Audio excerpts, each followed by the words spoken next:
Hi. Are you guys still awake? It's getting late in the day. Cocktails are coming up. Standing in between you and that, so I'm going to try to be as brief as possible. My name is Denby.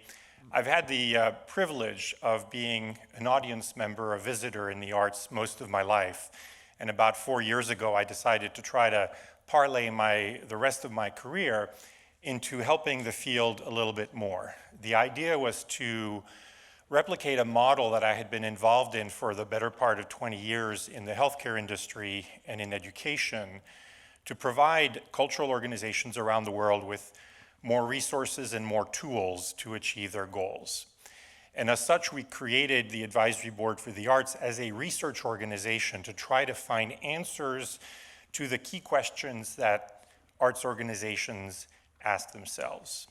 One of the questions that was posed of us recently was that of how to better succeed at diversifying your audience, your visitors, whatever you might want to call them. So that's what I'm going to spend a few minutes sharing with you some of the insights associated with the research that we did about how to achieve this. Still me.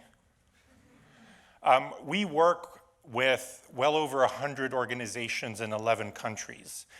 And the way the model works is when an organization works with us, one of the services available to them is the ability to commission a research project of us that then becomes available not just to them, but to the entirety of the remaining network.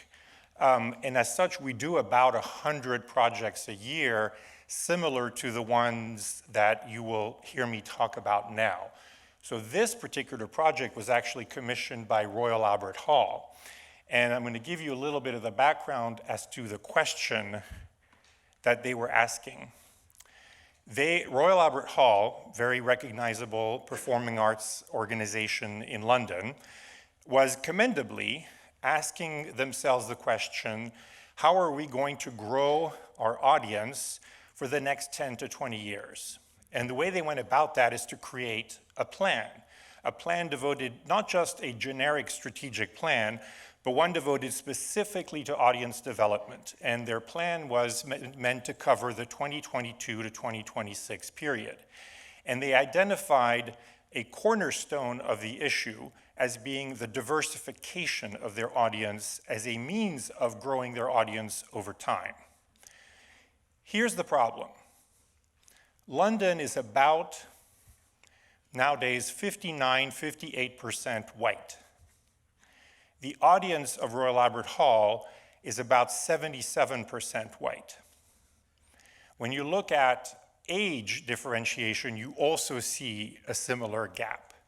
So their goal, what they set themselves out to do, is to close that gap. They want to look the way London looks.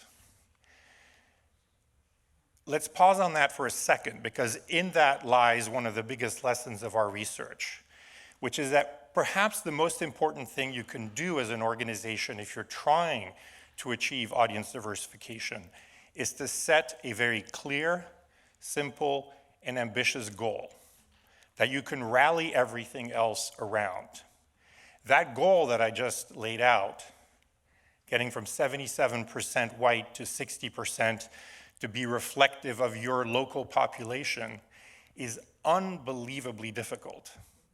I'm sure many of you realize how hard it is to set yourself on a path of that kind, and yet that is what they wanted to do. And so the question they asked us was, well, who else has done this? Who else has achieved that kind of progress, and what can we learn from their experiences to be able to replicate that and to do it ourselves as well?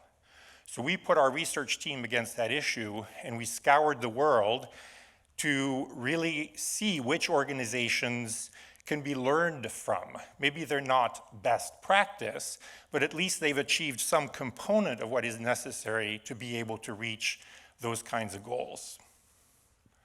So we identified a number of organizations. You'll see organizations from Australia, from the United Kingdom, from the US, combination of museums, organizations in the performing arts, so on and so forth, that we wouldn't necessarily be able to go all the way to tell you that they are best practice when it comes to audience diversification, but at least they've achieved some degree of success in one area or another, that it was worth extracting from them the lessons that perhaps Royal Albert Hall and others could learn from in their own path forward. There's a little bit of data that underlies this that I thought would be interesting to share with the group, which is in our project was a lot of focus groups and polling and analyzing and studying different things.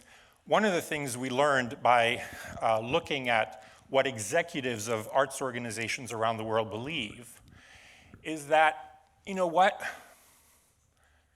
there's not a silver bullet. We all love to find silver bullets. And that's unfortunately one of the other lessons, perhaps biggest lessons that I can share with you, which is if you're going to undergo that kind of a leap, that kind of a progress like they are going after, you cannot do one thing only. There's a lot that needs to be done. Whether it is focusing on community engagement or staffing or your board composition or your audience composition, you kind of have to go after it all to be able to make progress on audience diversity. Not necessarily all at the same time, but it's hard to escape doing any one of these as part of your overall progress. It was also interesting to see how hard people felt it would be to make progress on each of those dimensions. And look at which one executives of cultural organizations believe to be the hardest. By far, the hardest is audience composition. The perception, at least, is that the hardest thing to change is who is coming to your museum, who is coming to your performances, so on and so forth. So in thinking about your strategy, you have to look at the mix of things and the timing of different things in order to be able to make progress on the overall issue of audience diversity, because they're all interrelated. You can see the barriers that are identified by leaders of arts organizations. So everything from, on the one hand, knowing where to start, which is only 15%. I would have thought, no, that's actually pretty hard. Where do I start? And yet it's kind of at the bottom end of the list of difficulties. Look at what's considered to be most difficult. We've heard this word already today several times. Authenticity. Your efforts at achieving audience diversity cannot be a check-the-box exercise. It is too transparent. It requires a degree of authenticity that is comprehensive of everything that you do in your organization. And the other thing, which we already talked about as well, that is considered most difficult and important, is establishing the right metrics, right? It's figuring out that you want to get from 77 to 60. Spend time really thinking about what it is you want to achieve, because it is that will give you focus. So here are some of the lessons we learned in the journey that we took to study all these organizations and what they've done. We talked about authenticity. It's a journey that takes years. If you think this will happen overnight, 1 year, 2 years, forget about it. You have to be committed to this for years to come. And it has to be one of your top goals, if not your top goal, for you to actually make progress. Transparency, we talked about a little bit. This is about transparency with yourself. Be honest with yourself about where you are right now. As we were doing the what is it called, Mentometer again, or the thing? I was like, I wonder how honest we are with each other about where we are right now. And how can we, in fact, assess objectively how we are doing on these dimensions? That's an important question. But transparency is important. Don't believe there's a silver bullet. There just is not. It's about a lot of hard work. And then a piece that's really, really important, and we didn't talk that much about it so far today, internal culture is critical to success. Oftentimes when you're thinking about making a change on audience diversity, it is about looking externally, looking at what you can do with your audience. Looking inside at your own culture is absolutely essential to your success in that journey.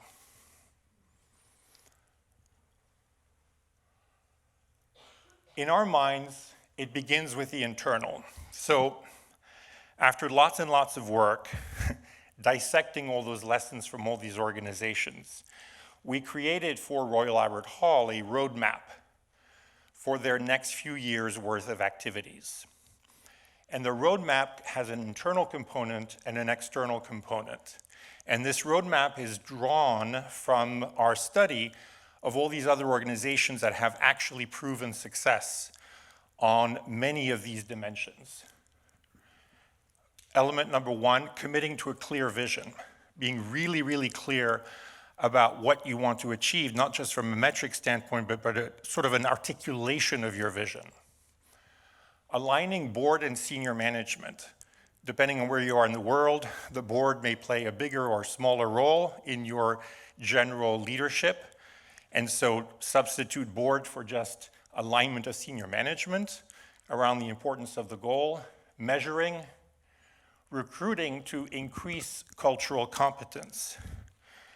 Having people internally who represent the audience that you want to achieve is critical. We just heard an incredible case study upstairs of the Niemeyer Museum in Brazil doing just that when it came to targeting autism and people with autistic focus. And that was just an incredible example of what we're talking here.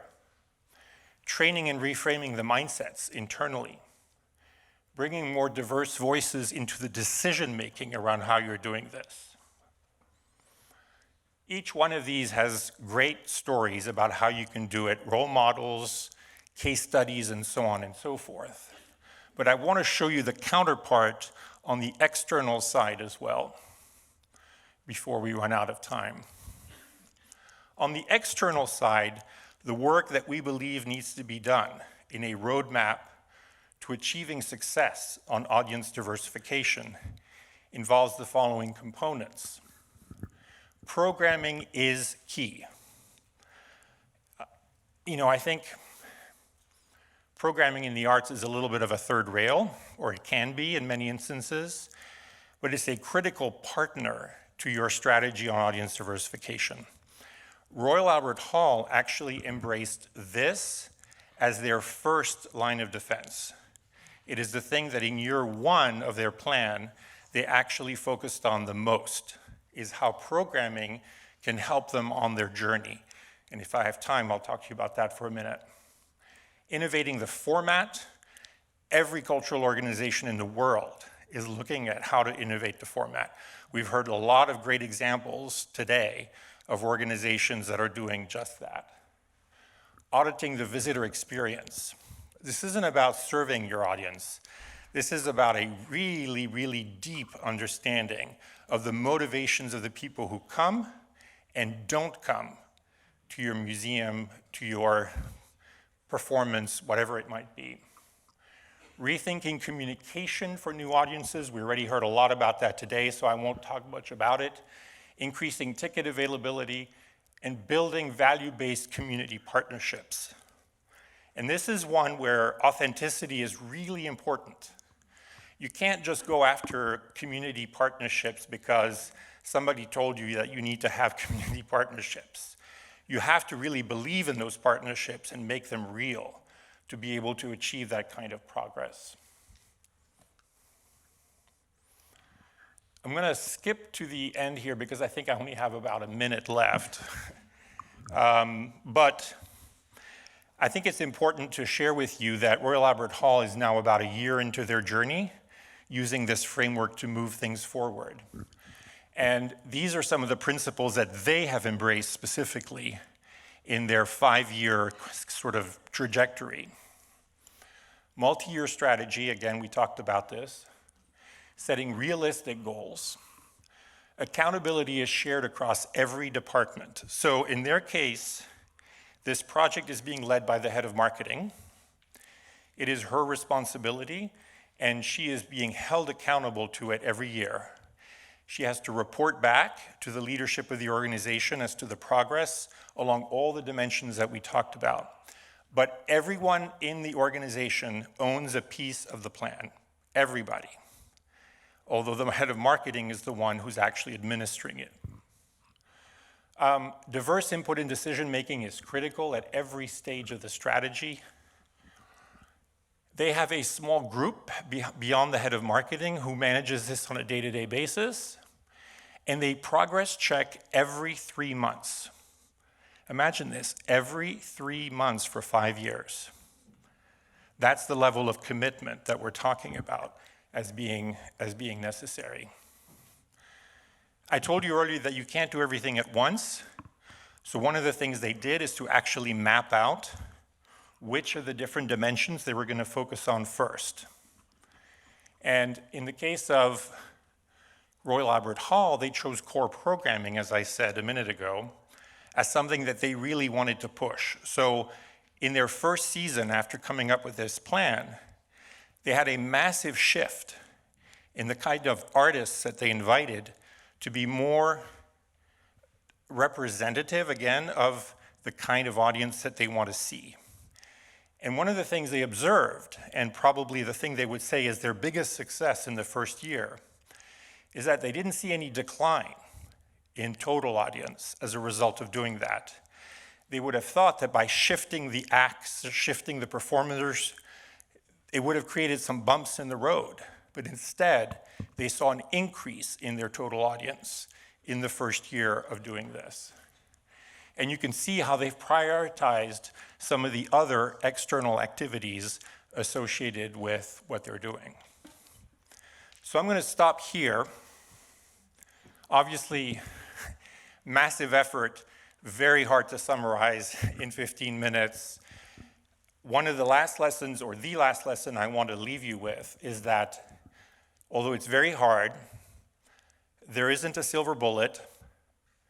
It has been done, and it can be done.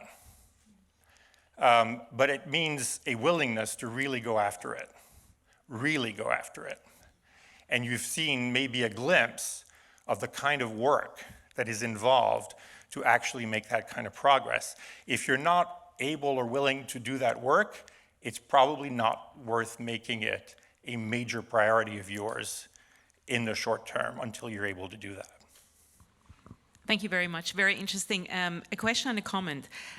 So how do you measure it? I mean, the objective is very clear, but other than looking at the audience and does it look like London, how do you actually measure it? That's the question. And the comment, I was surprised to see as a priority communication, because usually we say do it and then talk about it. So I thought it was interesting that they chose communications as a priority. I think on the first piece, they have access to an extraordinary amount of data about their audience and also about the population, not just the people who come, but the people who don't come. So they do a huge amount of surveying of just the general London population. They have a very keen understanding of why people don't come to Royal Albert Hall. Yeah. So do they ask them which community they come from when they buy a ticket? Yes, so they have all that demographic information. It is voluntarily provided, of course. Nobody is forced to give it, but usually a very high percentage of respondents, volunteer that information, and then they can draw conclusions from that. They know exactly, one of the biggest, I'm sure everyone's going to recognize this statement, one of the biggest things they saw in sort of their study of their audience is the phrase, "This is not for me," or some variant of that. We've heard variations on this afternoon. And so the question is, how do we change that? How do we change somebody saying, "This is not for me," to, "Oh, maybe it is"? Lots of organizations have done really great things. If I had time, I would have shown you something the San Francisco Opera did. that is about changing that whole perception of me in an opera house? Never. Because it's a big barrier. Your question about, the second question was around communication and why make that a priority. I think they felt, maybe it has to do with what everyone's been talking about this afternoon, which is, especially with this generation, the younger generations, communication is key. They work on communication. There's community associated with everything you're doing. So there was a perception that communication just had to be a critical element of this. Thank you very much. Absolutely. We can close